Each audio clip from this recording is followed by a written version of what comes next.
Also die Leute, die so deine Videos schauen, da habe ich das Gefühl, die wollen auch ein bisschen was von dir privat erfahren. Jetzt hast du mir letztens was privat erzählt. Oh wei, das ist gefährlich privat. Ja, ich frage dich einfach nur mal. Oh wei. Du hast irgendein Telefon verkauft. Da hast du dich über irgendwas aufgeregt, weil da ich weiß nicht mehr, ich krieg das nicht mehr richtig zusammen. Ich habe ein Telefon verkauft? Ja, da hast du irgendwie ein Telefon gehabt, das hast du verkauft und dann, ich weiß nicht, wollte einer mit dir handeln oder wie war das noch? Ach so, ja, ich hatte so ein iPhone, ja, da wollte ich verkloppen, ja. Und ja, wieder das war neu, Garantie, alles drauf. So, wenn ich dann die Leute immer mit Handeln hören, verstehst du? Ja, wir sind im Bazar, das Telefon war schon neu. So, was ich schenken kann. Also bei mir gilt, Geiz ist kein Geld bei mir nicht. Das läuft bei mir ja nicht. Ja, ich muss ja. Ne? Ich wollte 400 haben, gibt der da mit 300 oder kann man, weiß ich was, oder ob langsam machen, 100 Euro.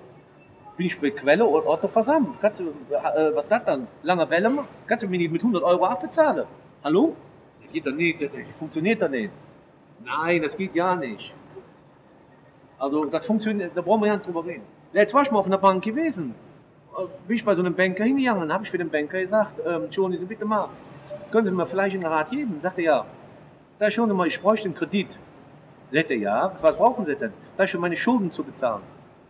Sagt er, oh. Sagt er, aber da kann ich Ihnen leider nicht weiterhelfen. Sag ich, oh, das tut mir aber leid. Dann sagt dieser Banker, ja, ja, da habe ich ihm dann direkt gesagt, ja, dann muss ich mal zu einer anderen Bank gehen. Dann sagt der Banker zu mir, ja, ich glaube, die andere Bank wird Ihnen auch nicht helfen. Da war ich aber, bin ich schon an der Tür gewesen, ne? Und in dem Moment sage ich, ach, entschuldigen Sie bitte mal, kennen Sie den Unterschied zwischen einem Kuhschwanz und einem Krawattenträger?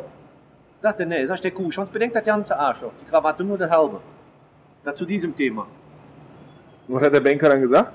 Ja, nichts mehr. Boah, hätte so lange gesehen, ich gemacht, gut, ich stimme an, der hätte Burnout kriegen. Ich kann bestimmt die ganze Woche nicht schlafen. Ja, das hat der Banker gesagt. Ja.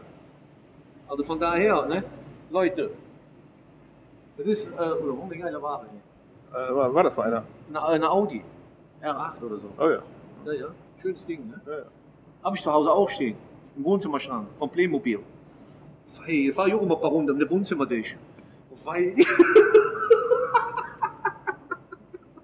Oh wei, so ist das Leben, Leute. Nicht verzagen, Achim fahren.